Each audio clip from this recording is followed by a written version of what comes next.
अब देखो हम लोग पढ़ेंगे वृत्त के बारे में। वृत्त क्या होता है?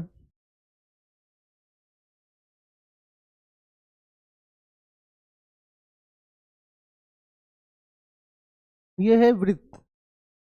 ठीक है। वृत्त में जो बीचों बीच होता है उसको कहते हैं केंद्र। केंद्रक नहीं बोलते हैं हम, इसको बोलते हैं केंद्र। ठीक है। वृत्त के जो चारों तरफ ये सफेद लाइन दिखाई दे रही है, ये इसकी परिधि हो गई। जो आयत और वर्ग में हम कहते हैं परिमाप, परिमाप इसका क्या होगा, उसी तरह वृत्त में इसके जो चारों तरफ सफेद लाइन दिखाई दे रही है इसको कहते हैं परिधि। क्या बोलते हैं? परिधि। प परिधि बोलते हैं। ठीक है। अब एक ऐसी रेखा जो केंद्र से परिधि को मिलाए, एक ऐसी रेखा जो केंद्र को परिधि से मिलाए उसको बोलते हैं त्रिज्या। उसको बोलते हैं त्रिज्या। त्रिज्या को आर से डिनोट करते हैं क्योंकि आर बराबर होता है रेडियस। क्लियर? और एक ऐसी रेखा जो परिधि को परिधि से मिलाए, एक ऐसी रेखा जो परिधि को परिधि से मिलाए, तो परिधि को परिधि से मिलाने वाली रेखा को कहते हैं जीवा। क्या बोलते हैं? जीवा। परिधि को परिधि से मिलाने वाली रेखा को बोलते हैं जीवा। और परिधि से परिधि को मिलाने वाली रेखा किंतु केंद्र से होके जाए उसको कहते हैं व्यास। परिधि से परिधि को मिलाने वाली रेखा किंतु केंद्र से होके जाए, ये देखो परिधि से परिधि को मिलाने वाली रेखा किंतु कहां से जा रही है? केंद्र से। तो इस जीवा को हम कहेंगे व्यास। क्या बोलेंगे? व्यास। यहां से लेके यहां तक। तो हम कह सकते हैं वृत्त की सबसे बड़ी जीवा वृत्त का व्यास होता है। वृत्त की सबसे बड़ी जीवा वृत्त का व्यास होता है। व्यास जो होता है वो दो त्रिज्या को मिलाकर भी बनता है, क्योंकि अगर ध्यान से देखा जाए तो केंद्र से परिधि को मिलाने वाली रेखा को त्रिज्या कहते हैं। एक ये यहां से यहां तक त्रिज्या है और एक त्रिज्या ये यहां से यहां तक है, ये भी आर हो गई। ठीक है। तो इसका मतलब अगर दो त्रिज्या मिला दी जाए, दो को त्रिज्या से गुणा कर दिया जाए, दो को त्रिज्या से गुणा कर दिया जाए तो बनता है व्यास। व्यास को इंग्लिश में डायमीटर बोलते हैं और इसको लिखते हैं डी। ठीक है। तो दो गुणे त्रिज्या को लिखते हैं आर। तो 2r बराबर क्या होता है? 2r बराबर होता है डी। या r बराबर क्या होता है? डी बटे 2। तो डी का मतलब क्या? डायमीटर या व्यास। अगर हमें किसी वृत्त का व्यास पता है तो हम त्रिज्या पता कर सकते हैं, और अगर त्रिज्या पता है तो हम उसका व्यास पता कर सकते हैं। जैसे जैसे मान लो एक वृत्त है, इसका व्यास, इस वृत्त का व्यास 18 मीटर है, तो इसकी त्रिज्या कितनी होगी?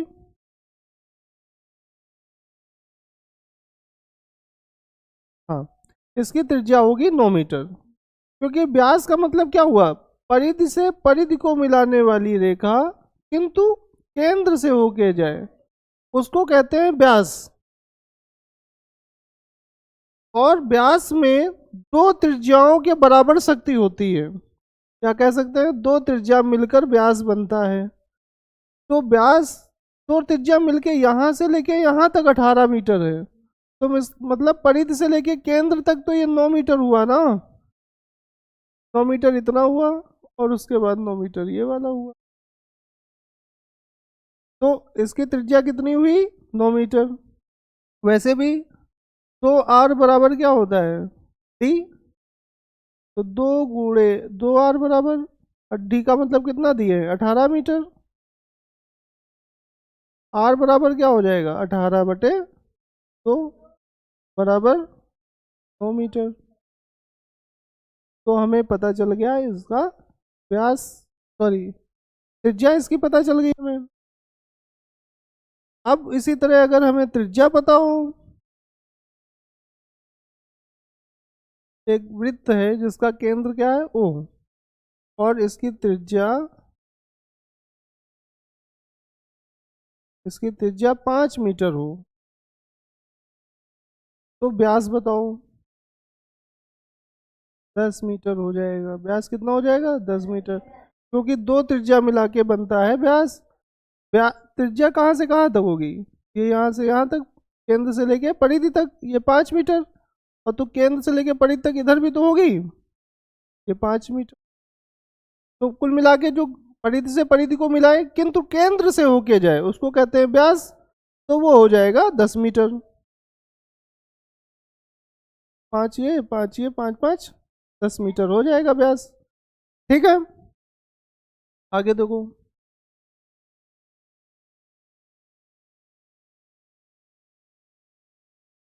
तो हम लोगों ने पढ़ लिया वृत्त का केंद्र, वृत्त की जीवा, और वृत्त की त्रिज्या, और वृत्त का व्यास, और वृत्त की परिधि। परिधि का मतलब जो चारों तरफ होती है उसको बोलते हैं परिधि। परिधि कैसे निकाली जाती है, परिधि वृत्त का क्षेत्रफल क्या होता है, ये सब बाद में, पहले हम लोग इंट्रोडक्शन पढ़ रहे हैं कि वृत्त होता क्या है। ठीक है, वृत्त में क्या क्या पाया जाता है। वृत्त में दो चीजें और पाई जाती हैं, एक होता है त्रिज्यखंड। क्या होता है, त्रिज्यखंड। और एक होता है वृत्तखंड। इनके नाम से ही हमें पता चल रहा है, त्रिज्य माने तीन, त्रिज्य माने कुछ त्रिभुज टाइप का बन रहा है या त्रिज्या से बन रहा है, और वृत्तखंड वृत्त से बन रहा है। ये है केंद्र, केंद्र से लेके एक ये त्रिज्या आ गई और एक ये त्रिज्या है। एक वृत्त में हजारों अरबों करोड़ों त्रिज्याएं हो सकती हैं, और जितनी भी त्रिज्या होंगी उनकी माप, उनकी लंबाई हमेशा बराबर होगी किसी एक वृत्त की। भाई दूसरा वृत्त बना दोगे तो उसमें उसकी लंबाई कम ज़्यादा भी हो सकती है ना। तो ये वृत्त है, इस वृत्त में दो त्रिज्या है, एक त्रिज्या इधर है एक इधर है। अब ये तुमको लग रहा है ये त्रिज्य खंड है, त्रिज्या से बना हुआ एक खंड है। ये देखो, ये वाला खंड क्या कहलाएगा, ये ये खंड कहलाएगा त्रिज्य खंड। ये खंड कैसे बना, ये खंड बना त्रिज्या से, इसलिए ये वाला खंड कहलाएगा त्रिज्य खंड। ठीक है, तो ये त्रिज्य खंड हो गया। अब आओ वृत्तखंड। वृत्तखंड कैसे बनेगा,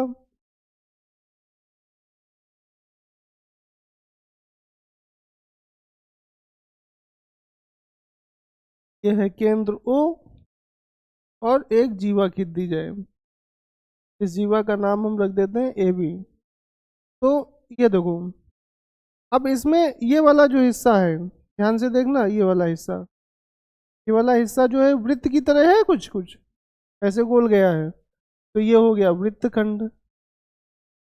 ये क्या हुआ, वृत्तखंड। इसका नाम P रख दो, इसका नाम रख दो Q। एक बात और ध्यान देने वाली बात है, इसमें जो ये जो AB है, इसे लेके B तक गोल गोल आया ऐसे करके, इसको बोलते हैं चाप। क्या बोलते हैं, चाप। ये वाला चाप जो है लघु चाप है, ये वाला चाप कैसा है, लघु चाप। तो इसका मतलब कोई एक दीर्घ चाप भी होगा। दीर्घ चाप, इस चाप का क्या नाम है, AB। और दीर्घ चाप ये वाला, ये वाला दीर्घ चाप। लघु माने छोटा, दीर्घ माने बड़ा। तो लघु चाप क्या है, AB, और दीर्घ चाप क्या है, AB। ये भी AB है, ठीक है। और ये वाली जो रेखा है इसको कहते हैं जीवा। परिधि से परिधि को मिलाने वाली रेखा को क्या बोलते हैं? जीवा। इस जीवा का नाम भी ए बी है, ये ए बी जीवा भी है। और अगर हम इसको ऐसे चला दें तो ए बी चाप हो जाता है, ये लघु चाप, और ये ए बी दीर्घ चाप। ठीक है। उसी तरह इसमें ये जो पी क्यू है ये भी चाप है। क्या है? चाप। चाप, चाप का मतलब होता है कि गोल गोल टाइप का घुमा हुआ, वैसे ये हो गया चाप। ठीक है। तो वृत्त में केवल इतनी चीजें होती हमने पढ़ी। केंद्र पढ़ा, जीवा पढ़ी, त्रिज्या पढ़ी, व्यास पढ़ा, परिधि पढ़ी, त्रिज्यखंड पढ़ा और वृत्तखंड पढ़ा। वृत्तखंड। ठीक है, बस इतनी चीजें होती। क्षेत्रफल और परिमाप वृत्त का हम अगले वीडियो में बताएंगे।